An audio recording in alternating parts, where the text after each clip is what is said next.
Where do you go if you need some peace and quiet?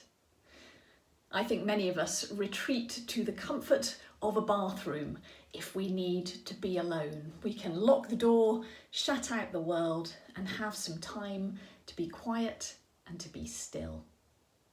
Where do you go if you need peace and quiet? At the moment in our Sunday services, we're thinking about different aspects of spirituality. Last week we thought about worship, and this week we're exploring the idea of silence. And I feel like I've heard a lot about silence over the past week. Following the murder of George Floyd, I've heard people say that if you remain silent on these issues of injustice, then you are complicit in them. And yet last week I found myself wrestling with what to say. What to say, who to say it to, and how to say it. Now, on one level, it's obvious what to say. The murder of George Floyd was wrong, and the treatment of many black people around our world, both past and present, has been and continues to be wrong. Things need to change. But still, I struggled to put that into words. And I think one of the reasons for that is because I heard comments from other people, white people, that I found troubling. Comments that were quick to be defensive, comments that missed the point, comments that were ill-informed, and sometimes comments that felt like virtue signalling. And so I wrestled with my silence. And in that wrestling, God reminded me of the story of Elijah from 1 Kings chapter 19. Now, Elijah, like many characters in the Old Testament, was a great hero of the faith. But of course, the reality was that he was a very flawed individual who did wonderful things for God, but also got a great deal wrong.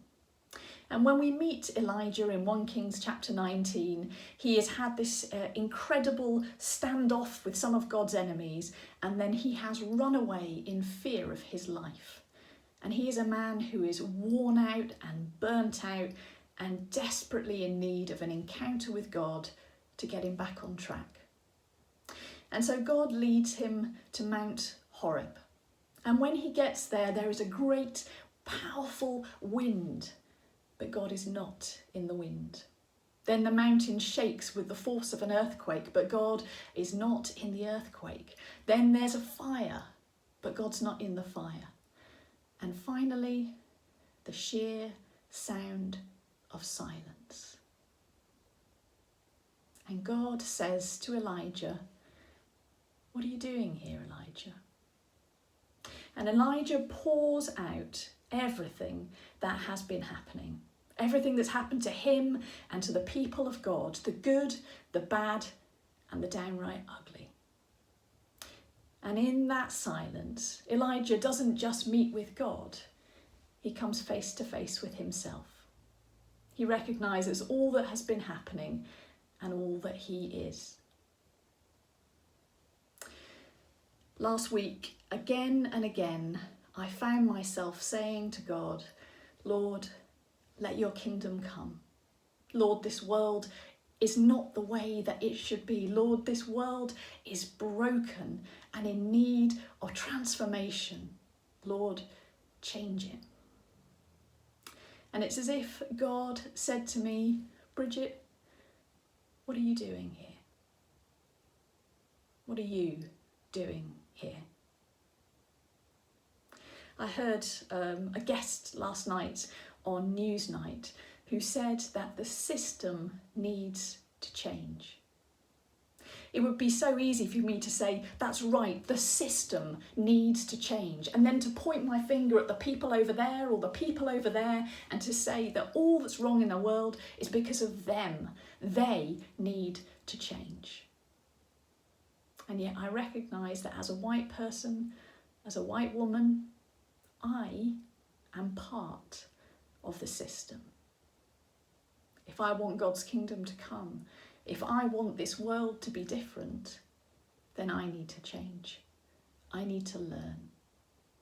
Because like Elijah, I can stand before God and say, Lord, these are all the things that I've got right. But God very gently says to me, and here are the things you still need to learn. And here's how I'd like you to live differently in the light of learning from others. Every week in our worship, I invite people to participate in a prayer of confession. In those prayers, we recognise that our world is not the way that it should be, but we also own our own part within that. And we recognise that if we want the world to be different, then I, need to be different. I invite you to enter the uncomfortable silence in which we meet not just God, but we see ourselves, and where God invites us to reflect on how we might need to be different in order for our world to change. I thought very carefully about making this video. I was anxious about acknowledging that I am broken, that yes, I've got some things right, but I've got things wrong. But for me, if the world is going to change, then people like me have to recognise that we need to change. After that time spent in silence, God gave Elijah a renewed sense of mission and purpose, and he sent Elijah back out to be his representative, his prophet. And the same is true for us. For many people, we rush to action without taking time to really reflect and listen. Enter into the silence, listen to God, confront yourself, and then move to action. We don't want to remain in the place of silence, but nor do we want to be ill-informed or defensive.